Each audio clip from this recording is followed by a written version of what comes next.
Hi అండి, అందరూ ఎలా ఉన్నారు? మేము చాలా బాగున్నామండి. ఈరోజు వీడియోలో కోడిగుడ్డు ఎండు చేపలు కర్రీ తయారు చూద్దాం.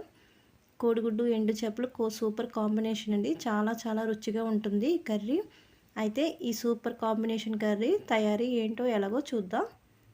ఈ ఎండు చేపలు కోడిగుడ్డు కర్రీ కోసం నేను ఒక పెద్ద ఎండు చేప తీసుకున్నాను. ఇంకా 5 కోడిగుడ్లు, ఒక 6 పచ్చిమిర్చి, ఒక పెద్ద ఆనియన్ తీసుకున్నాను, 2 టమాటాలు తీసుకున్నానండి. ఇప్పుడు మనం తయారీ చూద్దాం. ఓకే అండి, స్టవ్ మీద బాండి పెట్టుకొని ఇప్పుడు ఇందులోనే ఆయిల్ వేసుకుందాం. వీటిలో మనం ఎండు చేపలు ఇంకా కోడిగుడ్డు వేయించుకుందాం.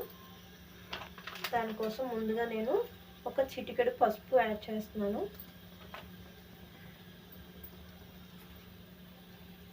ఇప్పుడు ఇందులోనే కోడిగుడ్లు వేసుకుందాం.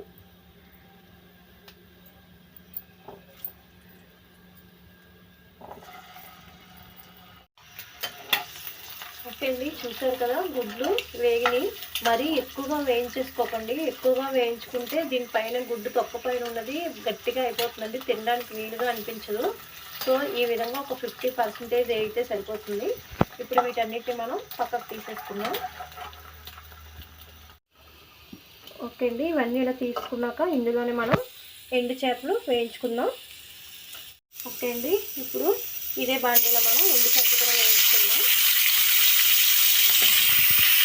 ఇవి బాగా వేగినాక వీటిని పక్కకు తీసి పెట్టుకుందాం.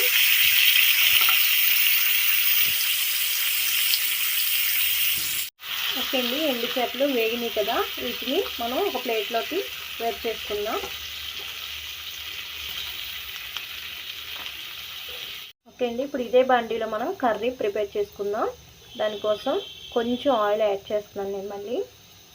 ఇప్పుడు ఇందులోనే ముందుగా మనం కట్ చేసి పెట్టుకున్న పచ్చిమిర్చి ఇంకా ఆనియన్స్ వేయించుకుందాం.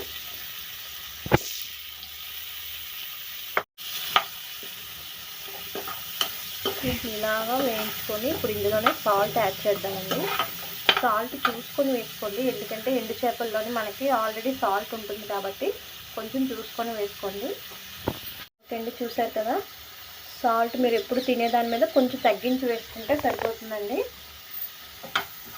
ఎండు చేపలు తెలుసు కదా మనకు ఉప్పుగా ఉంటాయి కాబట్టి నేను తగ్గించి వేసుకున్నాను. ఇలా కొంచెంసేపు వేయనిద్దాం వీటిని. ఓకే అండి, ఆనియన్స్ వేస్తున్నాయి కదండి, ఇప్పుడు ఇందులో మనం టమాటాలు యాడ్ చేద్దామండి. ఈ ఎండు చేపలు కోడిగుడ్డు కర్రీలోని ఎలాంటి మసాలాలు యాడ్ చేయని అవసరం లేకుండానే కూర చాలా టేస్టీగా వస్తుందండి.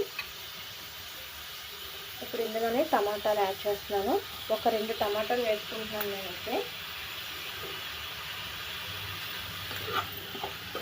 వీటన్నిటిని ఒకసారి కలిపేస్తున్నాను. నేను చూసారు కదా, ఆనియన్స్ టమాటాలు వేగినాయండి. ఒక 5 మినిట్స్ దీనిపైన మూత పెట్టుకుందాం. 5 మినిట్స్ తర్వాత మనం మూత తీసి చూద్దాం. ఓకే అండి, 5 మినిట్స్ తర్వాత మూత తీసి చూద్దాం. చూసారు కదా, ఆనియన్ అండ్ టమాటా బాగా మగ్గినాయండి. ఇప్పుడు ఇందులోనే మనం కారం యాడ్ చేసుకుందాం. కారం మీరు తినేదాన్ని బట్టి యాడ్ చేసుకోండి. నేను ఒక టేబుల్ స్పూన్ కారం యాడ్ చేసుకున్నాను. పచ్చిమిర్చి వేసుకున్నాను కదా, అందుకని మాకు సరిపోతుంది కారం. ఓకే అండి, ఇలా కలుపుకున్నాక ఇందులోనే మనం ఎండు చేపలు ఇంకా కోడిగుడ్లు యాడ్ చేద్దాం. ఓకే అండి, కోడిగుడ్లకి నేను కొంచెం చిన్నగా ఘాట్లు కూడా పెట్టుకున్నానండి, ఎందుకంటే అది గ్రేవీ అంతా కూడా లోపలికి గుడ్డు లోపలికి వెళ్ళి చాలా టేస్టీగా ఉంటుందని. ఇందులోనే ఎండు చేపలు కూడా వేసేసుకున్నాం. ఇప్పుడు వీటన్నిటిలో ఒకసారి కలిపేసుకున్నామండి.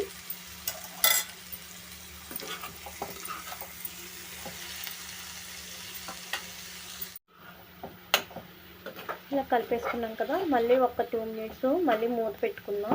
మూత పెట్టుకొని ఒక 2 మినిట్స్ తర్వాత చూద్దామండి.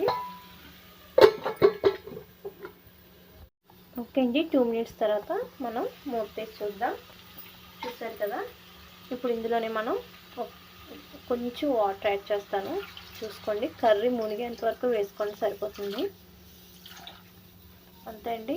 ఒకసారి మళ్ళీ మనం మూత పెట్టేసుకుందాం. 5 మినిట్స్ తర్వాత మనం మూత తీసి చూద్దాం.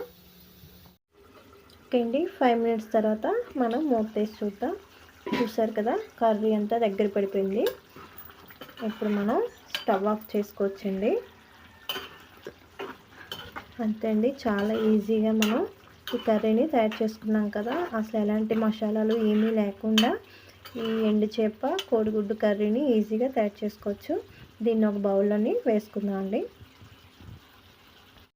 ఓకే, చూసారు కదండి, ఎండు చేప కోడిగుడ్డు కర్రీ రెడీ అయిపోయింది. ఈ వీడియో కానీ మీకు నచ్చినట్టయితే లైక్ చేయండి, షేర్ చేయండి, సబ్స్క్రైబ్ చేయండి. Thank you.